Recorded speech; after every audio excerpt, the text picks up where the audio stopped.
مر علينا 9 أشهر من البلاء المتواصل الرهيب،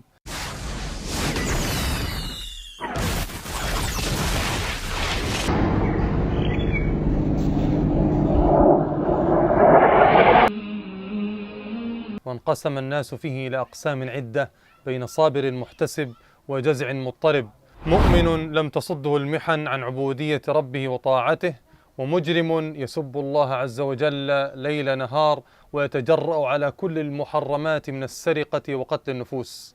هكذا طبيعة الناس، فليس الناس في غزة ملائكة. طبيعة الناس لا يزالون مختلفين وكل له هواه، حتى إنك لتنظر لخيمتين من خيام النازحين متلاصقتين يعيشون نفس البلاء، ولكن بينهما كما بين السماء والأرض في الأجر والثواب، فكل يبعث على نيته. وليست الرؤيا الصالحة تشمل كل هؤلاء، فلا اعتبار بالجنسية ولا بمكان السكن، فإن الأرض لا تقدس أحدا، وإنما يقدس الإنسان عمله. رؤيا الرسول صلى الله عليه وآله وسلم للمؤمنين الصابرين من أهل غزة، وهم ولله الحمد كثر.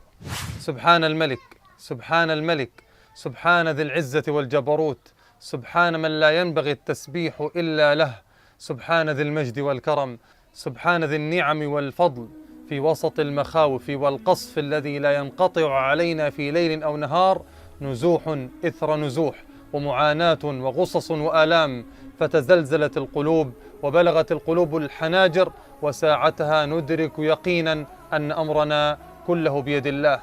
فمن لطف الله الخفي بالصابرين من أهل غزة أن يرسل لهم رؤى صالحة تثبت الفؤاد وتطمئنه، فالرؤى الصالحة في آخر الزمان لا تكاد تخطئ. قال صلى الله عليه وسلم: إذا اقترب الزمان لم تكد رؤيا المسلم تكذب، وأصدقكم رؤيا أصدقكم حديثا.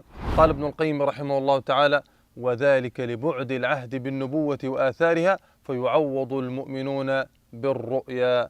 انتهى كلامه رحمه الله. اسمع معي إلى هذه الرؤية الصالحة في حق المؤمنين الصابرين من أهل غزة. والرائية امرأة صالحة ولا نزكيها على الله تعالى، وقد سألتها عن وصف النبي صلى الله عليه وآله وسلم في الرؤيا، فذكرت وصفا صحيحا كاملا له صلى الله عليه وآله وسلم، وهذه الرؤيا من المبشرات. اللهم صل وسلم وبارك على نبينا محمد وعلى آله وصحبه أجمعين.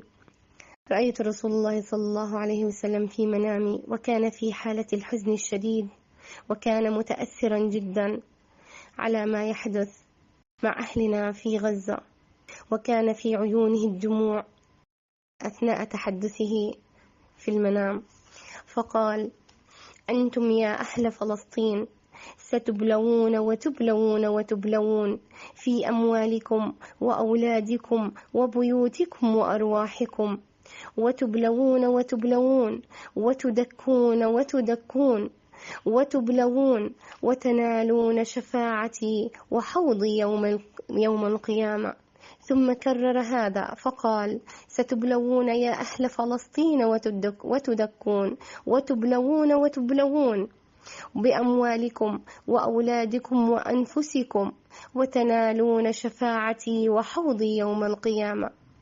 ثم قال هذه الآية: أم حسبتم أن تدخلوا الجنة ولما يأتكم مثل الذين خلوا من قبلكم مستهم البأساء والضراء وزلزلوا حتى يقول الرسول والذين آمنوا معه متى نصر الله، ألا إن نصر الله قريب، ألا إن نصر الله قريب، ألا إن نصر الله قريب.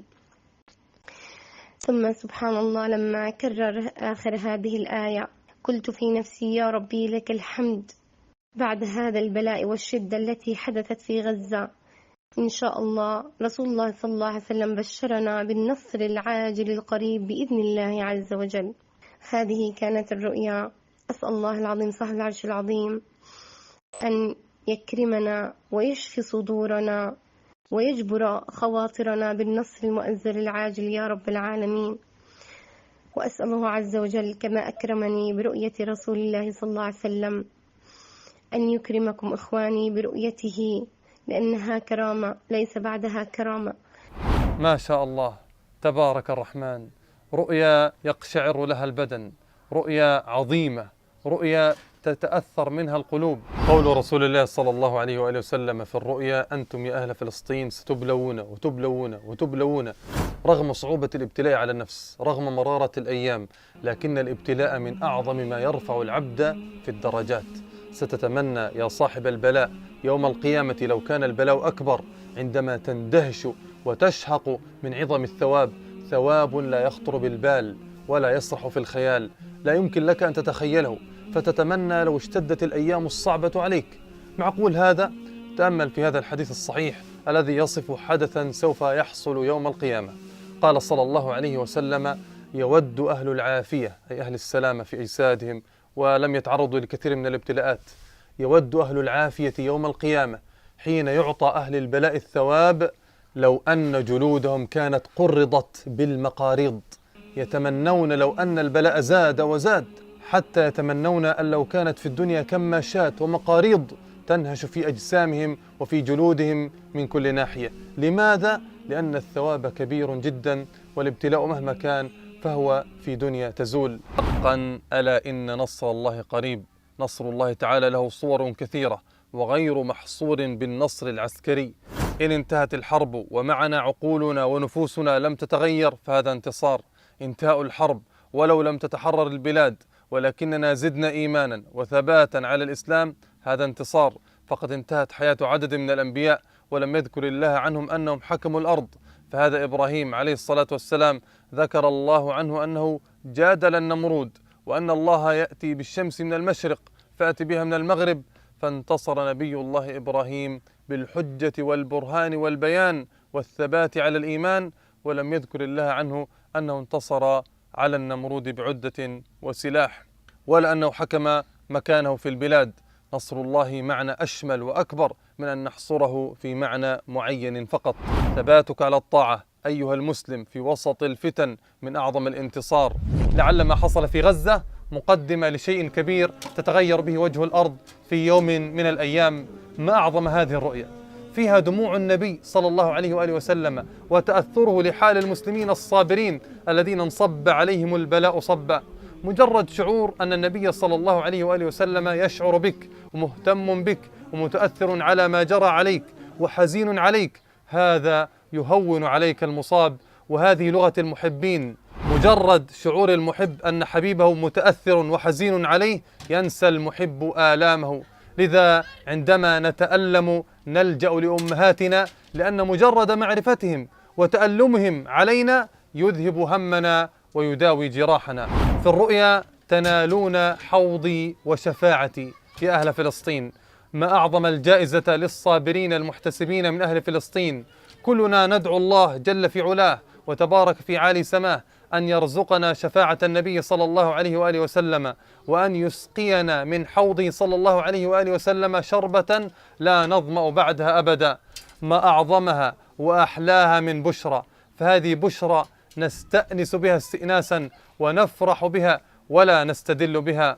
الرؤيا تسر ولا تغر، كما قال الإمام أحمد رحمه الله تعالى.